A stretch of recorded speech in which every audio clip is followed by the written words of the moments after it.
రైతు సోదరులకు నమస్కారం. మనం ఇక్కడ చూపిస్తున్నటువంటి పురుగు కత్తెర పురుగు అంటారు.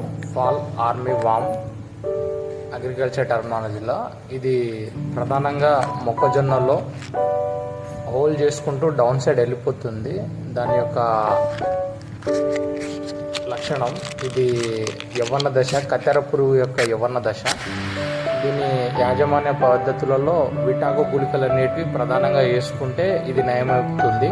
ఒకవేళ అది రైతు దాన్ని వాడని సమక్షంలో ఏమవుతుందంటే, మనము సర్పు ప్యాకెట్ని మనం పిచికారీ చేసుకున్నట్లయితే సర్పు అనేది 2 ml per 2 grams per 10 grams per litre చొప్పు ఉన్నటువంటి సర్ఫెక్సల్ కానీ ఏదైనా కానీ సర్ఫ్ అనేది వేసుకొని పిచికారీ చేసుకున్నట్లయితే దీన్ని నివారణ చేసుకోవచ్చు. ఇది ఈ పురుగు యొక్క లక్షణము. ఇది యవ్వన దశలో గుడ్లు పెట్టి